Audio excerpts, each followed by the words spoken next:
যে খবরের দিকে নজর রাখবো, যাদবপুর বিশ্ববিদ্যালয়ের জন্য বরাদ্দ 5 কোটি টাকা। যাদবপুরের উন্নয়নে রাজ্যের বরাদ্দ 5 কোটি। রাজ্যপাল যখন সংঘাত চলছে, তার মধ্যে যাদবপুর বিশ্ববিদ্যালয় নিয়ে বিভিন্ন সংঘাত চলছে, তার মধ্যেই রাজ্যের তরফে বরাদ্দ করা হলো এই টাকা। আমি চলে যাব আমাদের প্রতিনিধি সোমরাজের কাছে। সোমরাজ, জিজ্ঞেস করবো যেটা কোন কোন খাতে এই টাকা বরাদ্দ করেছে রাজ্য?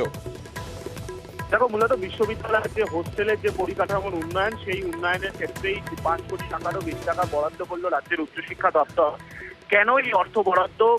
বিশ্ববিদ্যালয়ের র্যাগিং কাণ্ডে প্রথম বর্ষের ছাত্র মৃত্যুর ঘটনা এবং তারপর বিশ্ববিদ্যালয় কর্তৃপক্ষ হোস্টেলের পরিকাঠামোর উন্নয়নের জন্য রাজ্যের থেকে টাকা চেয়েছিল এবং এর জন্য একটি ডিটেল প্রজেক্ট রিপোর্ট তৈরি করেছিল যাদবপুর বিশ্ববিদ্যালয়। সেই যাদবপুরের সেই প্রস্তাবে সায় দিল রাজ্য সরকার এবং বিশ্ববিদ্যালয়ের হোস্টেলের মেন হোস্টেলের যে যে ব্লকে প্রথম বর্ষের যে ছাত্রের মৃত্যুর ঘটনা সেই ছাত্র, সেই হোস্টেলেরই মূলত মান উন্নয়ন করা হবে এবং এর জন্য রাজ্য সরকারের তরফে 5 কোটি টাকা অর্থ বরাদ্দ করা হয়েছে। দেখো, একদিকে বিশ্ববিদ্যালয়ের উপাচার্য নিয়োগকে কেন্দ্র করেও রাজ্যপাল সংঘাত চরমে যাদবপুর বিশ্ববিদ্যালয়ের উপাচার্যকে কেন্দ্র করে।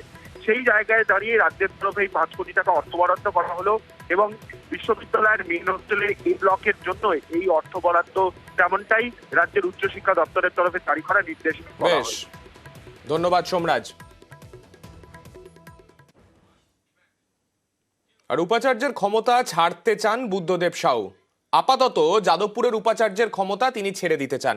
সুপ্রিম কোর্টের নির্দেশ না আসা পর্যন্ত উপাচার্যের কাছ থেকে বিরতি চান তিনি। প্রেস বিবৃতিতে আইনি এবং প্রশাসনিক বিভ্রান্তির উল্লেখ এবং তারপরেই বিশ্ববিদ্যালয়ের প্রশাসনিক অচলাবস্থা কাটানোর অনুরোধ। আচার্য এবং রাজ্য সরকারকে অনুরোধ বুদ্ধদেব সাউয়ের।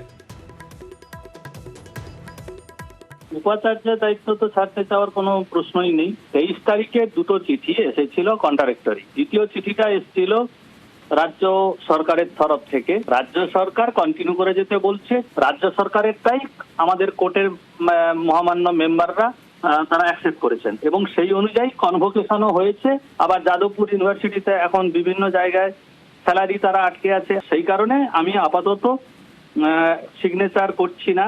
আপাতত যেভাবে নরমালসি বিঘ্নিত হয়েছে, যারা এর জন্য রেসপন্সিবল তিনি মেটাবেন। তাহলে কি আপনি দায়িত্বে থাকবেন কিন্তু ক্ষমতার প্রয়োগ করবেন না? সেটাই তো হচ্ছে কি মানে আমার স্ট্যান্ড পয়েন্ট।